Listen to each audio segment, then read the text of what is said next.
তো মোৰ ওচৰত আছে দীপাংকৰ দা কেনেকুৱা লাগিল দাদা ইয়াতে আহি পেলাই এনেকৈ মানুহৰ সঁহাৰি বহুত দিনৰ মূৰত মই এনেকুৱা অডিয়েঞ্চ পাইছোঁ য'ত মানে যেনেকৈ যেতিয়া মই ডাইলগ মাতি থাকোঁ বা গান চলি থাকে এইটো থাকে কোনোবা কিবা কিবি চিঞৰি থাকে বা বেয়া কিবা কিবি কেতিয়াবা কিছুমান ঠাইত শুনা যায় বাট ইয়াত ইমান ধুনীয়াকৈ নাটকখন চাইছে চবেতো এইটো মই চবতকৈ বেছি ভাল পাইছোঁ আৰু মানে মেলাও হৈছে ইমান ডাঙৰকৈ চ' আৰু গাঁৱত য'ত আছোঁ মই যাৰ দাদাহঁত আছে ওচৰতে ইয়াকো পাইছোঁ পঢ়াই আছে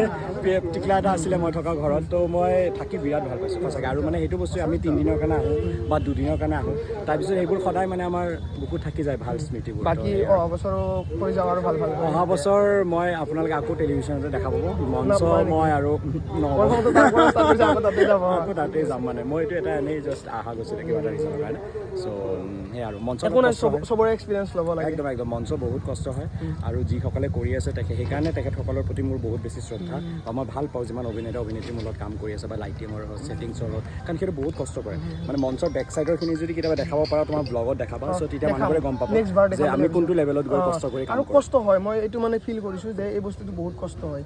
আৰু পিছলৈ যদি কেতিয়াবা পডকাষ্ট কৰিম একদম চিয়'ৰ তোমাৰ বহুত বিশেষ থাকিলে তোমাৰ চেনেলটোৰ নামটো কি অংকুৰজ্যোতি ব্লগছ আচ্ছা অংকুৰজ্যোতি ব্লগছ চেনেলটোক আপোনালোকে লাইক শ্বেয়াৰ আৰু কমেণ্ট কৰি দিব আৰু ছাবস্ক্ৰাইব কৰি দিব আৰু মেইন কথা দাদা এই লাইনটো মই বহুত ভাল পাওঁ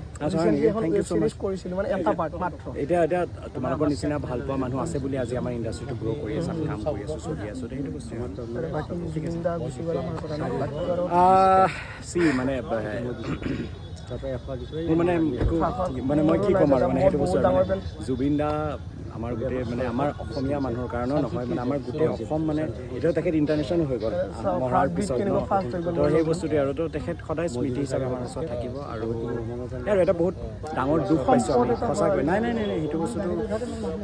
মানে মই মানে সেইটো বস্তু অবভিয়াছলি জাষ্টিছ লাগিব আমাক আৰু যদি কিবা ক'ৰবাত কিবা ভুল হৈছে তো সেইখিনি নিশ্চয় জাষ্টিছ এটা লাগিব সেয়াই আৰু জুবিনৰ কথাটো কৈ দিলে মানে মোৰ